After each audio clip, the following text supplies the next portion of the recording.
어머나, 이지아 씨 하면 하재근 평론 우리가 아는 그 이지아 씨 맞아요? 예, 유명 배우 이지아 씨입니다. 근데 지난주에 크게 이지아 씨 집안이 논란이 됐는데 어허. 왜냐하면 이지아 씨의 할아버지가 친일파라는 게 알려진 거예요. 그래서 논란이 됐는데 혹시 사람들이 의심을 한 게 할아버지, 아버지를 통해서 이지아 씨한테 친일파의 재산이 내려온 거 아니냐. 그게 논란이 됐거든요. 예. 거기에 대해서 이지아 씨가 이제 해명을 하면서 특히 할아버지의 친일 행각에 대해서 사죄도 했습니다. 뭐라고 이제 해명을 했냐면 18살에 자립한 이후에 부모로부터 어떠한 금전적 지원도 받은 적이 없으며 복잡한 가족사로 인해서 부모와 연을 끊고 지낸 지 이미 10년 이상의 세월이 지났다.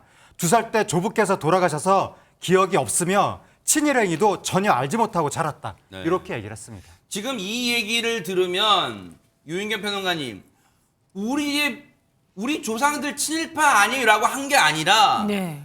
연을 끊고 산 지 오래됐지만 어쨌든 지금 친일파가 맞다는 쪽으로 거의 지금 인정하는 쪽으로 지금 얘기를 하는 것 같네요. 그렇죠. 그때 서태지 씨와의 사실혼 관계가 밝혀졌을 때도 친일파 후손이다는 얘기가 나왔는데 네. 왜 이 시점에 밝혀졌냐면 지난주에 이지아 씨의 아버지가 형제들하고 이제 법정 분쟁이 있었는데요.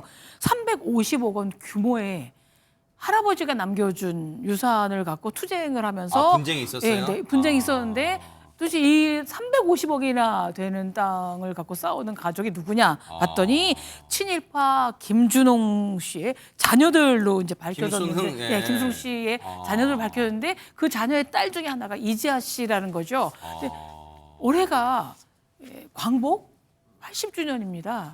80년이 흐르는 지금도 350억의 땅을 갖고 있다라고 했으면 상당한 친일파였구나 의심을 할 수 있겠죠. 네. 고 김순흥이라는 사람이 네.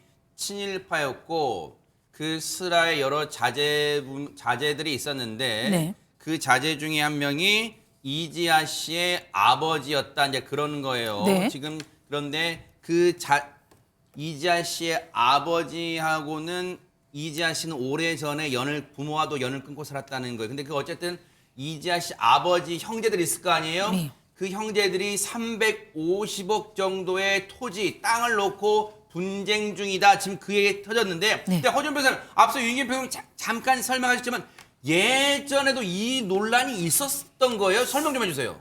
이지아 씨의 조부가 김순흥이라는 사실이 알려진 게 사실 좀 오래됐습니다. 2011년 당시에 처음 알려지게 됐는데 네. 김순흥 이 사람은 이 일제강점기 당시에 일본의 군사 관련 단체에 거액을 기부한 그런 인물로 대한민국 임시정부에서 발표한 친일 인사 명단에도 포함이 되어 있는 사람이에요. 그런데 2011년 당시에 정대철 민주당 상임 고문이 이지아의 집안이 대대로 유경 사업을 하던 재력가이자 명문가다 이렇게 밝혀서 이지아 씨 집안에 대한 관심이 커졌는데 네. 그때 이지아 씨의 소속사 역시 이지아가 김순흥 씨의 손녀가 맞다라고 밝히면서 그러면 김순흥이 누구냐? 친일파 아니야? 그러면 친일파의 후손이구나 이런 꼬리표가 따라붙었던 거예요. 그런데 이지아 씨가 이번에 이 논란을 정면으로 돌파를 한 겁니다. 네.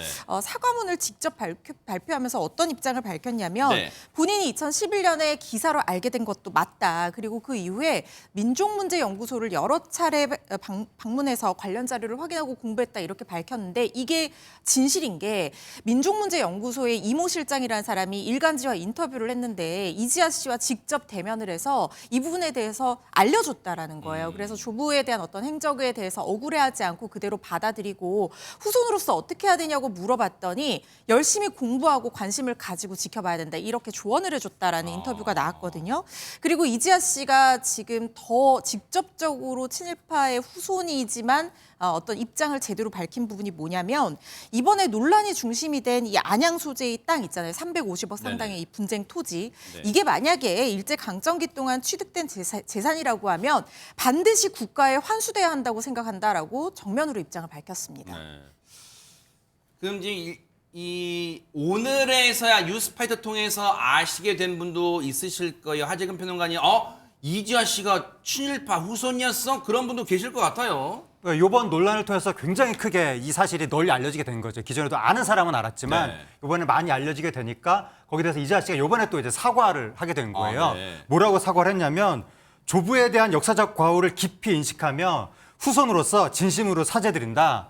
앞으로도 역사의 진실을 마주하는데 경험한 자세로 임하며 책임감을 갖고 살아가겠다라고 네. 사죄를 했고 네. 원래 이지아 씨가 오늘 어느 보석 브랜드 행사에 참석할 예정이었었는데 그 참석자 명단에서도 빠졌다고 합니다. 요번 사안을 접한 누리꾼분들의 반응은 뭘지가 궁금해지는데요, 박성호 변호사님. 이지아 씨의 입장 표명에 친일 후손 중에 이런 태도 취한 사람 없었다. 대단한 용기이고 멋있다. 나아가서 적극적인 해명, 보기 좋다는 지지의 목소리도 나오고 있습니다. 그렇지만 여전히 비판적인 의견도 제기되고 있는데 친일로 축적한 부로 성장했다면 친일파 청산은 필요하다. 또 이제 와서 해명 늦었다는 의견이 제시되고 있습니다. 혹시요, 하재근 평론가님, 그 대한민국 연좌제란 건 없지만 이제 법률적으로도 혹시 이제 그 전부터 이제 친일파 후손이라는 논란은 그 전부터도 아까 설명해 주신 대로 있어 왔어요. 근데 이번에 이 일로 야 재산이 그렇게나 많아서 친일파 후손이어서 그렇게 많았던 거야? 물론 부모와 연은 끊었다지만 혹시 이 일로 이지아 씨 앞으로의 어떤 연예계 행보, 배우로서의 행보 여기에 혹시 영향을 줄 가능성이 있어요? 어떻습니까? 뭐 영향을 줄 수도 있겠지만 대중 정서라는 게 있으니까 아까 말씀하신 것처럼 우리나라는 연좌제가 없는 나라니까 할아버지의 잘못을 손녀가 책임져야 될 이유는 없는 것이고. 근데 죄송해요. 말씀 중 죄송해요. 네. 법률적 연좌제는 없지만 제가 예. 말씀드린 게 심리적 연좌제가 있을까 봐 이제 저는 그 그렇죠. 말씀 드리는 그러니까 거예요. 제가 말씀드린 것처럼 네. 대중 정서는 그렇죠, 또 그렇죠. 별도의 네네. 문제니까 거기에 대해서는 뭐 영향을 받을 수 있겠으나 네. 만약에 할아버지가 친행위로 재산을 읽었는데 그걸 진짜 물려받았다. 이러면 이제 문제가 커지는 거거든요. 근데 그게 아니라 이지아 씨는 난 물려받은 거 없다라고 지금 주장하고 있는 거잖아요. 네. 만약 그런 재산이 있다면 환수돼야 된다 이런 식으로 주장하고 있으니까 아마 그 할아버지 친일행위로 인해서 그나마 영향은 최소화되지 않을까 그렇게 좀 추측이 됩니다. 네. 특히 일본 문제 관련해서는 친일 문제에 관련해서는 우리 사회 아직도 현재 진행형인 사안 같다. 요 이지아 씨 그 조부 땅 사태를 두고 또 그런 생각을 해봤습니다. 앞으로 어떻게 또 흘러갈지 또 지켜보도록 하겠습니다.